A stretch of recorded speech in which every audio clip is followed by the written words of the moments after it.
You're listening to the We Are Libertarians podcast network. Find all of our shows at wearelibertarians.com. Episode 89, The Paradox.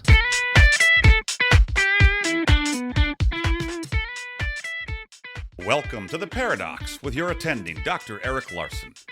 He is a practicing anesthesiologist and clinical assistant professor at Michigan State University College of Human Medicine. Listen in as he takes you behind the scenes of what practicing medicine in today's ever-changing world is like with another doctor. The Paradox is a fun and accidentally informative show for physicians, patients, or anyone who has ever found themselves in a waiting room.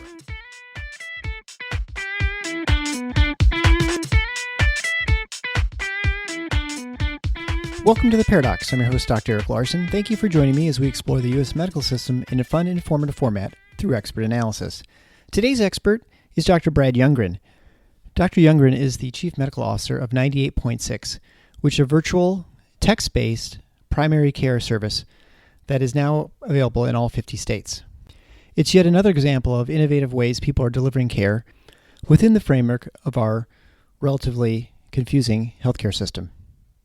It's a great discussion. I think you'll find it really interesting, as I did, especially in relation to what's going on now with COVID and how telehealth is taking a much more prominent role in healthcare, both in regular practices and ones that obviously have been introducing this for a lot longer, such as 98.6. This is a model that you can see primary care docs find interesting, but also one thing we'll discuss in the show is really the enthusiasm that he's had with physicians coming over to his process and not really wanting to go back to a brick and mortar practice, partly because of flexibility, but also the way their technology interacts with patients and is actually used in a useful manner, as opposed to most EMRs, which are frustrating and not very user-friendly for either the physician or the patient, of course.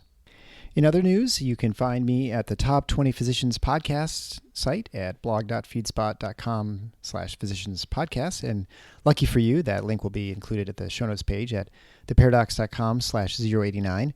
That's PARADOCS. There you can find not only links to that Top Physicians Podcast links, but also links for things we talk about in the show, previous episodes. And if you go to the blog, you can get access to all the episodes for The Paradox. And I would suggest you search the titles, find some you enjoy, take a listen to them, and if you like them, share them with your friends and family, and continue spreading the word about the show. The growth and success of the show is entirely dependent on you, and it has been a real joy to do the show and all the things I've learned. I hope that you've had an opportunity to learn as much as I have about different ways people are doing things, problems we have, people finding solutions, and just general discussions about things in medicine. I would also encourage you, if you have any questions, show ideas, to contact me at theparadoxshow@protonmail.com. You can also find a link for that on, of course, the website at theparadox.com. I appreciate all those ideas. Those are where I get a lot of ideas for the show and really add to the rich diversity of show topics we have for The Paradox. But without further ado, I'd like to introduce Dr. Brad Younggren, an emergency medicine physician in Seattle, Washington, who's also the Chief Medical Officer at 98.6, a text-based virtual primary care service. Enjoy. So hey everybody, I'm here with Dr. Brad Younggren. He's the Chief Medical Officer of 98.6, and he's working in telehealth. And so I wanted to bring him on because we focus a lot of times in this show on various ways of delivering medical care and things that are going on in the medical system. And this is certainly, especially with COVID going on, this is definitely a time to start talking about something like this. So Dr. Younggren, thank you so much for joining the show. Thanks for having me. Appreciate it. Can you tell me a little bit about what 98.6 is? I mean, outside of being a normal temperature? Yeah, so 98.6 is a virtual primary care company. Our general sort of North Star is that we believe that no one in the world should have to make a financial trade-off to receive primary care medicine. And we deliver a text-based app experience. We do have video and phone capabilities built into the software, but it's text forward. And then patients basically have an opportunity to interact through our AI neural network platform. So they come into the clinic, they first interact with our automated assistant who starts gathering findings, and then the physician comes in and finishes the visit. We're operating in all 50 states plus Washington, D.C. We're 24/7 service. We're essentially on-demand primary care. literally within seconds, typically you'll be talking to a physician. We use our own board certified physicians, and we deliver care to adults, and then certain populations, like with our employer market, where we can verify age, we deliver pediatric care ages 1 and up as well. Okay. And so, obviously this is a thing that you couldn't have done, I don't know, 15, 20 years ago with the new capabilities that everyone has, smartphones and text capabilities. So it's a different way of delivering care, obviously. Are your contracts primarily with individuals? Do you find, or is this something that employers sign up for their, employees? How exactly do you sort of deliver the care and sort of structure your service? Yeah, in the early days, we actually started with just a direct consumer offering to understand how the product was working and how people felt about it. We then really launched into the employer market, thinking we'd spend a few years there focused on the employers, but we rapidly moved into health plans.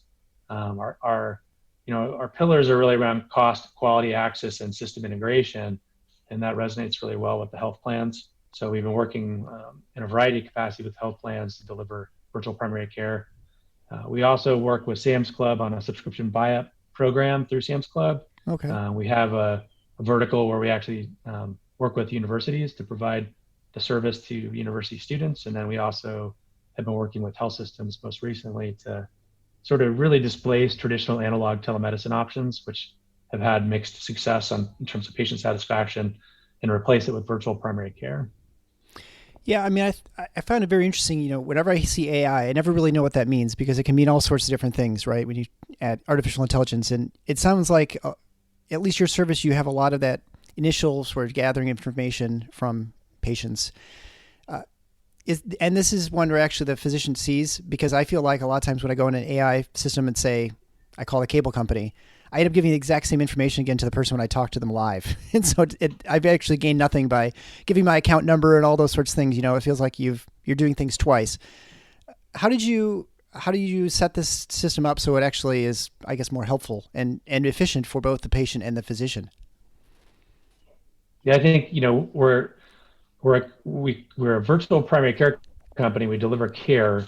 We're a technology company at our core, right? We have a very large team of data scientists on hand. Rob Schweitzer is our chief product officer. He spent many years running Amazon Prime. So he comes with lots of understanding of consumer subscription behavior, especially on mobile.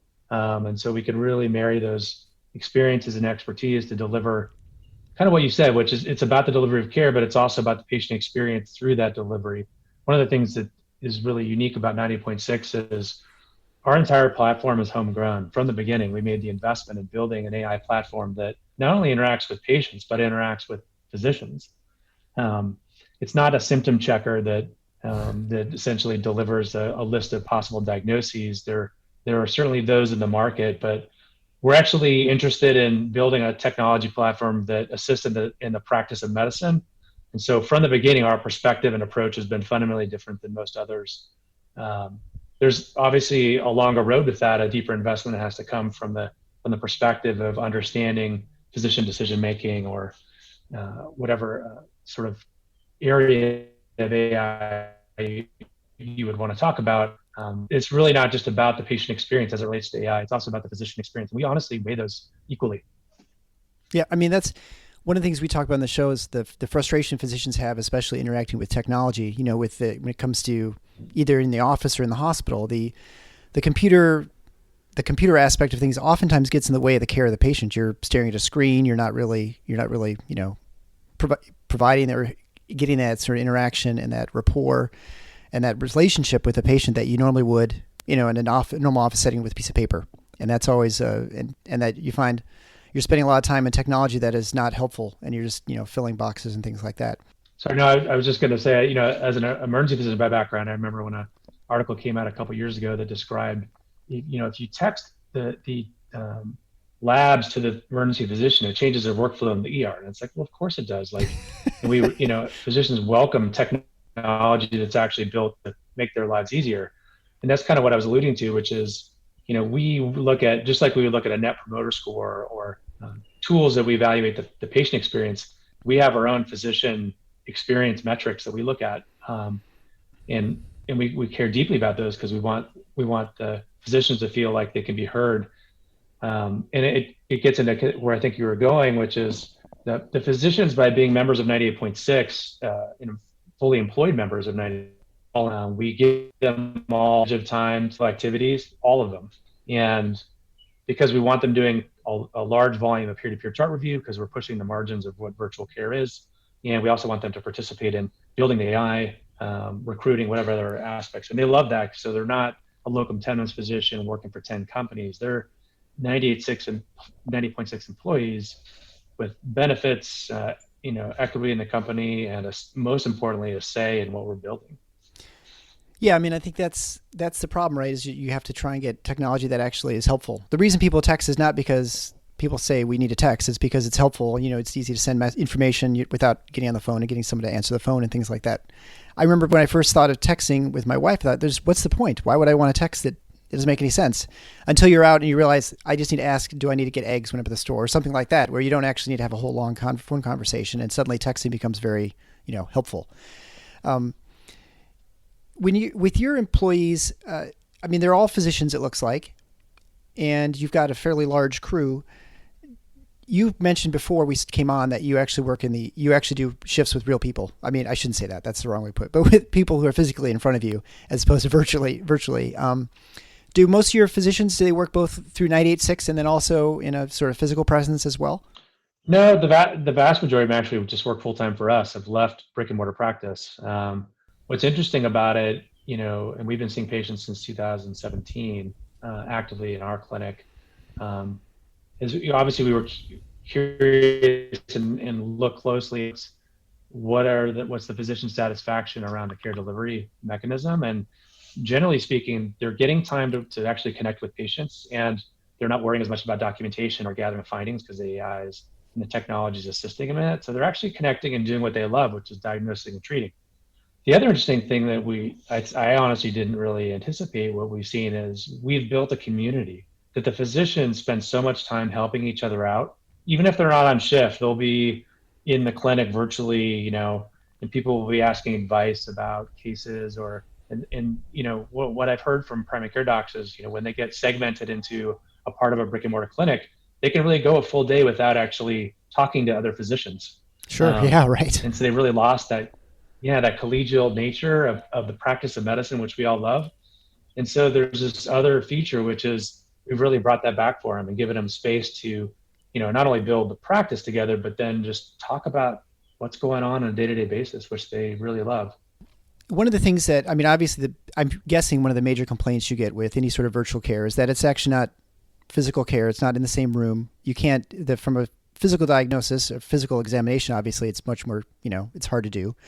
Although probably you could argue most primary care doesn't require much of a physical examination. That's obviously one criticism of this sort of care. Continuity, how do you sort of take care of things with, you're not seeing a new person every time, a new physician, for instance, and so that you have to kind of go through your history every single time you have to go and have a visit? Well, to commit to an on-demand 24/7 service, you're obviously there's no way you could really ensure that the patient sees the same physician ever twice, right? Like it's actually just literally impossible. Sometimes we have a bunch of AI that works on how patients are assigned to doctors, and sometimes we'll select and connect doctors to patients because they've seen them before or whatever the case may be. But what we've learned is, and this has been shown in other parts of the technology world, is patients can develop a relationship with technology, and we want them to develop a relationship with 98.6, like a trusted relationship for the delivery of virtual primary care with 98.6. And what you're highlighting is a really key feature, which is you have to invest in building the technology that allows for the continuity of care, regardless if it's the same physician twice. So you can build technology and you can build AI systems which actually assist in making it so that you don't have to do that every time, right? Mm-hmm. That you don't have to regurgitate the past medical history every time. And then that really frees up the physicians to connect with the patients on the issues they have. So in some sense, to really serve up an on-demand service to patients, you're going to have to make some trade-offs there. You can't guarantee they'll see the same patient every time. It's just not feasible, but they get a lot of other things. And then we invest in creating a platform that really facilitates the continuity of care even if it isn't the right doctor, and that requires a bunch of work. So Yeah, sure. I mean, we're in the midst of the COVID pandemic, which it looks like it's going to be with us for quite some time. I know my wife, I mentioned earlier too, she was a pediatrician, and so they have, like I think many primary care practices, if they hadn't before, they have now implemented telehealth or some sort of remote access for their patients. Have you noticed a big change in demand for your service now that we're sort of moving more to less face-to-face time and traveling and restrictions and those sorts of things? Yeah, and we certainly have seen when COVID hit, we saw a month on month at least 200 to 300% increase in volume, and we certainly had a lot of new employers come on who really wanted to have a virtual care service on their for their employees. Mm-hmm. And then we had to hire a bunch of doctors to sort of surge for the volume capacity again to really keep the service as an on-demand. We had to hire a bunch of physicians. Turns out a lot of physicians were not working at the time because of their brick and mortar experience. Right, yeah. We've actually been transitioning a number of those physicians to full-time at 98.6 who don't actually want to go back now, based on the experience they've had working with us, which is interesting. So there's this whole surge capacity. My background, as I mentioned to you offline, was around, as an emergency physician involved in pandemic response and global medicine, global healthcare. And so we'd actually build out a surge plan back in December with sort of the what if scenario. What if we have to increase in volume? Yeah. The good news about owning your own having your own physician practice is you understand what their surge capacity is. If you have a bunch of locum tenens physicians who work for 10 telemedicine companies and have a brick and mortar practice, not everyone can count those doctors for right. surge. Yeah, right. So that we had a capacity to actually, when we talk to national leaders, because we have relationships with HHS and around influenza pandemic surveillance, because we understand our surge capacity from a technology perspective and also from a physician perspective because there are doctors. The other interesting thing was when the pandemic hit in January, we actually changed our AI to make sure it was consistent with CDC guidelines around travel history. And so we actually had a couple of patients we referred even as early as January from the service to the CDC based on travel criteria, which were the predominant feature back then for US-based patients. And then obviously when COVID-19 was discovered at Evergreen Health in Kirkland, Washington, here in Seattle, everything changed, and we quickly created a COVID assessment tool which could lead to a visit. And that's where we've been focused on that. And care coordination and lab has been a big focus of ours to deliver lab, both on the PCR side as well as the IgG antibody side to our patients and our employers and our health plans. Is that kind of hard for your company? Because, every state's different and you're dealing with patients, like you said, all over the country. Do you find it complicated to try and figure out what the resources are in one state versus another and getting people to labs effectively because, well, you're not physically present in those areas? Great question. I mean, we've been ordering labs from the beginning. Back in 2017, we have a really close relationship with Quest Diagnostics. We work with LabCorp and others, but we started ordering labs back then at scale. In other words, our primary care docs were practicing primary care medicine. They felt a chemistry was necessary before starting hypertension medications. They would do it. Mm-hmm. That forced us to build technology that allowed us to order labs at a national scale, to know, what options are available to a patient in cities across the country and build an intelligent network for ordering labs, receiving labs back at 98.6, and then bringing patients back in to discuss those results, essentially virtualizing that entire loop. I think I would say that there are many kinds of visits I don't believe need a in-person brick and mortar visit. And an example would be, do you really need to go in to talk to a doctor to get your lipid panel drawn if you want to? I think that could be a fully virtualized example. And there are many like that. And so when you have a back end of lab ordering and intelligence around lab ordering, it really helps virtualize care. Sure. And I imagine the same thing goes for medications, right? For writing prescriptions. There are obviously national chains that you can probably get relationships with, like Walgreens or CVS, but is it the same sort of thing for calling prescriptions? And then also, I guess along those lines, is there an issue with calling pain medicines? Because that's always, a sticking point oftentimes with lots of different state laws. Yeah, so one thing we've done is the product, we don't rely on the physicians to remember what state the patient's in necessarily and what the legal and regulatory environment. It's built into the product, which is when we marched out from one state to 50, we had to essentially create a product that could respond to the different environments of the states. We don't order scheduled drugs.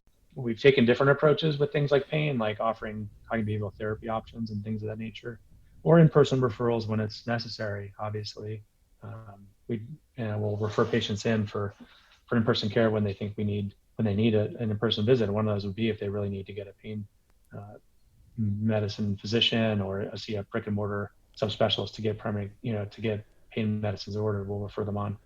Sure. How do you work the referral process? Because, obviously if somebody needs to see an ENT or, a general surgeon or something like that, or a specialist, how do you work the referrals when, you're in Houston, your doc's in Houston and someone's in, say, Portland, Maine? Yeah, it's under the medical team, it's one of the largest growing areas, I'd say, and as far as verticals under me, and it's for the reasons you would imagine, which is care coordination is a big piece of how primary care interacts with the rest of the ecosystem. The great thing is we can build technology that interfaces with that for downstream referrals, getting patients access to cardiology. We actually started with the most complicated thing, which was when we opened the virtual clinic, we were doing just direct to consumer patients, and many of those patients were coming onto the service and didn't have access to health, an insurance plan. And so back then we were a relatively smaller company in Seattle trying to figure out how to care coordinate a patient in Des Moines or something like that. And so the care coordination team really learned a lot from those early experiences, how we can advocate for patients. We're obviously patients at our center. We advocate for them any way we can, and getting them the referrals they need is part of that advocacy. So when they have access to a health plan, it's obviously easier to plug into that technology and get them the downstream referrals they need. Yeah, and you mentioned earlier that, you have docs who sort of picked up this kind of like because they weren't busy. And I could speak for experience that I worked, I think, 5 days in April, and I know there are lots of primary care practices that closed or specialist clinics. And so, when you're looking for work, you certainly had offerings, and then they decide to stay on. What do you think is the appeal for this process? Because, one of the number one satisfier for physicians is the relationship with patients. And so it's obviously a little different with this sort of platform than it would be with, your own practice. So what do you think the appeal is for these docs to want to stick around with a virtual clinic? Yeah, I think it comes down to the relationship with the interaction with patients is still rewarding to them in our clinic. They're helping out a tremendous number of patients, advocating for them around cost, quality, and access on a day-to-day basis and delivering primary care medicine. We've sorted what I mentioned earlier, this notion around increasing the connectivity, not only amongst themselves as a physician group, but with the organization at large, has tremendous value for them. And then the third piece is the physicians are participating in deciding what the prioritization list is for technology. And that's really unique. They don't get a voice. I mean, if you think about how the life is like for a physician in a brick and mortar health system, you basically get the EMR you're not the customer as the physician. I think that's the core piece is you're not the customer, right? That if I want to change in how I interact with my EMR and brick and mortar, I can go talk to the CIO or CMIO.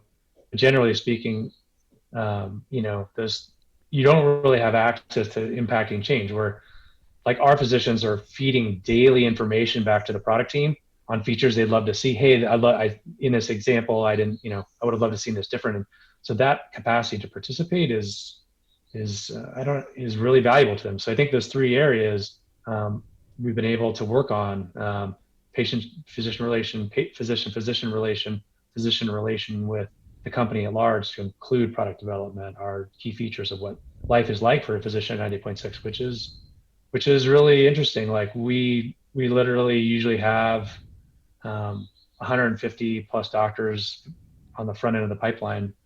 So it's really not been a problem for us finding physicians who are interested in coming on board, which has been, I didn't really know what it would be like from that perspective, but so that just gives me a signal that we're really doing it differently and addressing physicians' need, which is impacting physicians' interest in coming on board. Yeah, I mean, you definitely see that anywhere in the hospital, you're right. The physicians, I don't want to say they're not valued at all within large institutions, but it feels like they're not at least their input is not really valued in the sense that there's no, even if it was valued, there's no way to actually change these things because most of these EMR products are so gigantic. We're talking about Epic, which is, I don't know how many billions of dollars it is, but to get actual changes, it's very difficult, to actually get feedback to someone. I looking through and I don't know if those are all your providers and all those physicians who work in your company, but they were majority, almost entirely all women. What do you think the appeal is for women for this sort of practice that you're attracting so many? Well, I think just at high level, our mission is around cost, quality, and access. So we're diving headfirst into healthcare inequity. Just even that, your question aside, I think just to highlight that, obviously with Black Lives Matter and all that's going on in the United States is certainly front and center. But we have, and to answer your question directly, I think that we offer a practice that allows some flexibility on time. Yeah, our doctors they're sort of writing a bit of the script on I always describe to them, like, it's your medical group. What do you want to do? Like, it's like when they ask me something, I turn it back on them, which is, it's your medical group. How long do you want the shifts to be? Do you want it to be 4 hours? Do you want to do, should they be 8 hours? Should they be 2 hours? Like, what impacts your quality of life in the way? And so some doctors like 4 hour blocks, some doctors like 8 hour blocks, and they actually can customize that to make for whatever their outside world is. And that flexibility is valuable, not just for women, for really everyone. But we certainly have had one of our early physicians has been involved in like women physician Facebook group. She was deeply involved. I forgot the exact name of it, and so her being involved with that group on Facebook she was just talking about how much she loved working for us. And she literally probably brought in 20 physicians just from those conversations. Like she's so part of her time, she really spends working with the talent team on our processes around that. And that's part of her administrative task, which is great. Yeah. I think that's without a doubt, it's more challenging to be a woman being a professional in society. And so your responsibilities are different with the families, and obviously flexibility is a higher priority. I see that within anesthesia practices as well. And there's definitely, so I can definitely see the fact that, if you can change your shift times or hours, and almost like a gig economy, right? You sort of have you sort of work when you're ready in some ways, not quite surge demand like a Uber, but in some ways it's probably kind of similar to that, right? Because you don't have to have someone, make sure you have a receptionist there at the door, because you sort of always do. You just have to make sure that all your time is covered, right? Mm-hmm.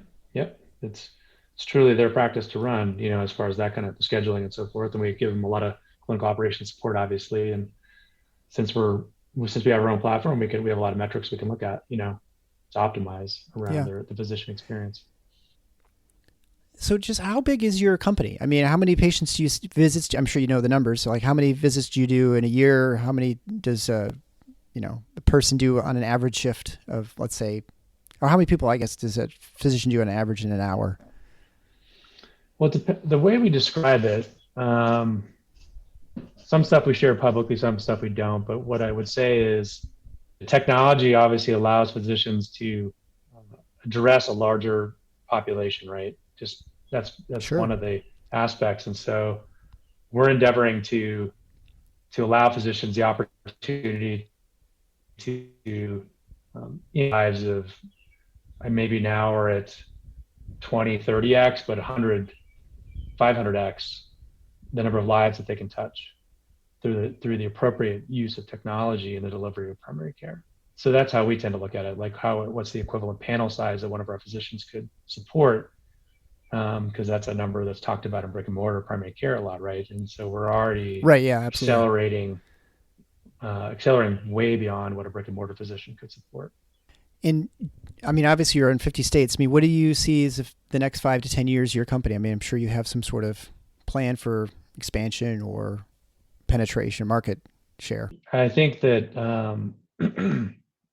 truly it's around that North Star, which is that we believe no one in the world should have to make a financial trade-off to get primary care. We believe it's a global mission. We started in the United States, but we certainly will not stop there. The great thing about software and investing and building software that assists in the delivery of care will actually be the key to allowing us to achieve that goal. It's a global mission. Everyone in the company is really passionate about that North Star. That's why they're there. There's plenty of other options for a software engineer in Seattle, frankly, that they could go. Sure. And so everyone is very mission driven, which I love, wants to make an impact.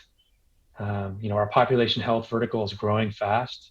How can we address healthcare inequities? How can we address populations that don't have access, even within the US, but ultimately abroad? And so that's part of our mission. It's even just building technology that interacts appropriately with the healthcare system in the United States takes time. Our sort of vision, my perspective as well personally, is that where technologies that traditionally failed in the past is when it was built sort of outside the ecosystem. I mean, the GDP of healthcare in the US is way too large to imagine you could build something that sort of lives outside that in a vacuum and it'll actually be successful. So we have to build it within the ecosystem that exists already and then show the value to plans, to systems, to patients, to the physicians, and then we can sort of expand beyond that. Yeah, well, I think that's a good message because when I started the show, I didn't anticipate meeting so many people who were entrepreneurial and finding ways within the actual current system to show that there are other ways of doing things. But you're confined to the world that we live in. You can't sort of, napalm the entire healthcare system and start from scratch because you have to deal with what you have as it is, and you're utilizing technology in, I think, pretty cool ways. And it'll be interesting to see what happens. I always wonder too for this sort of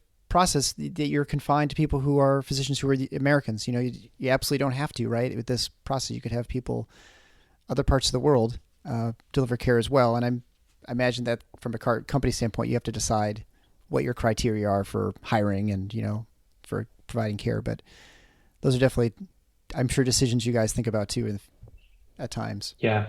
I mean, what I've learned to appreciate is that almost every country is its own ecosystem that you have to go. If you're doing anything beyond just doing FaceTime, where you're just providing a FaceTime technology platform, a video platform, you have to understand those markets, right? Every market's different. What is successful to deploy in the United States may be a bit different somewhere else. So thoughtful expansion, again, around providing cost quality access in that environment is going to be key. Yeah. Well, Dr. Younggren, thank you so much for being on the Paradox. And if people want to follow your stuff, do you have a Twitter or social media presence, or are you pretty much just to check out your company website? What's the best way to follow?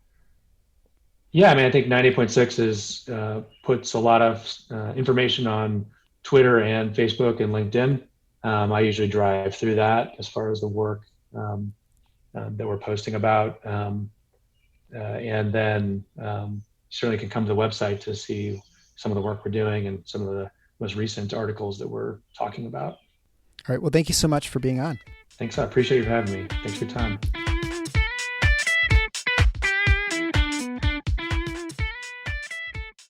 Thanks for listening to The Paradox. If you like what the doc is doing, please subscribe and leave a review on iTunes or Stitcher. And share the show with your friends. Become a supporting listener to get access to special bonuses at patreon.com/theparadox. Show notes can be found at theparadox.com.